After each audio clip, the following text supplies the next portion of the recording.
So we have definitely seen a slight pullback, right? I think people are adjusting to the new rates, Yes. affordability.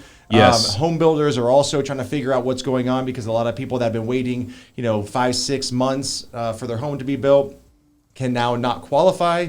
So they have some standing inventory that they're trying to sell, right? So some home builders are offering incentives, whether it's an extended rate lock. They're either coming down off of the base price or lot premium. Okay. Right. So we're seeing that with some home builders, not all, but some are offering those incentives. But, I always, a broad stroke across the market, right? We, average 400, 500,000 between our median home price. That's a really tough price point, right? A lot of people, are scratching by to afford these homes because they're trying to keep up with the increase in these home prices, right? Right. So I like to look at the luxury market, right? Because that's going to be That's on fire right now, isn't it? It is, because that's like a true tell, right? So you look at the luxury market. The luxury market is usually the first sign to where if it's coming down, we're gonna see like a tremendous pullback in the market. Okay, right, exactly. Yes. So if I'm explaining that right to you guys, hopefully you understand. So I pulled this up. So between $1.5 million and $4 million, okay, sold in the past 20 days.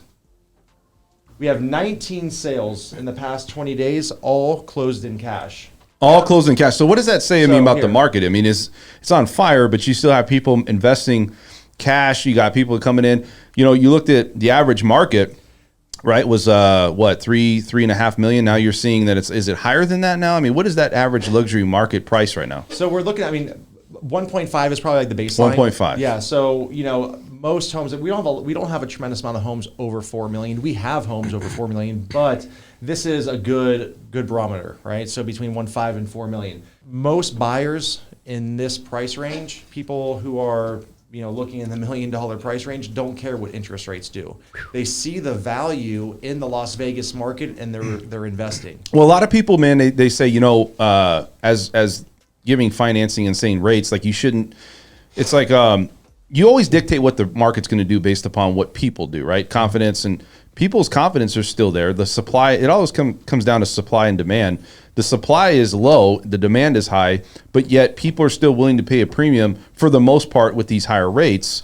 And it just tells you that, is the market going to stay hot? And you're telling me from what I'm getting from your conversation with me is that it is, right? Yeah. So now let's look at between 400 and 600,000.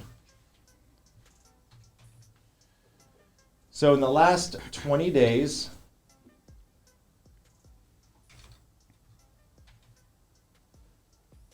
we had 1,121 sales.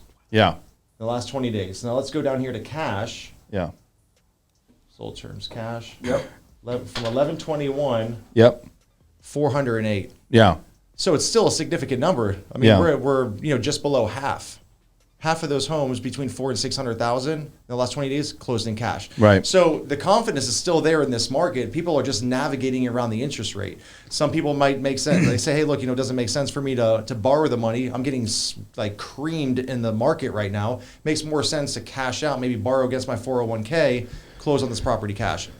Well, I mean, you look at the challenges that people face, though, today, and you look at higher rates, you got higher prices of homes, you have inflation, and then you don't have homes on the market, and it's just a perfect recipe. But you're saying that people still find a way to buy a house. They don't have those concerns, because I would if I was buying a house. I'm just curious. Like, do they ever express these concerns to you? Because for me, I'm out buying a home, and I'm like, dude, 6%? Do I really want to do that? Yeah. Right? Do I want to buy a house that was just 3 years ago, $350,000, and it's $550,000? Mm-hmm. Like, where's my payment?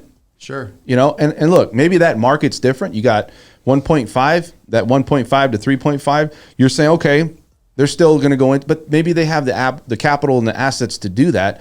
They're not really worried about that. But if you're looking at and you compare it to the middle class, I know you're talking about the luxury market.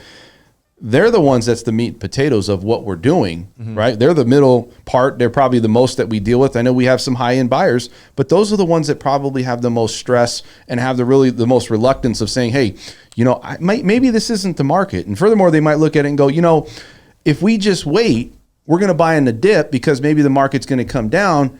there's no way it's going to keep going up, but yet all the data says it's going up based upon what you're saying. Right, exactly. So I mean, the numbers don't lie. I mean, we look back here between 400,000 and 600,000. 408 of those properties in the last 20 days closed all cash out of 1121. 1100.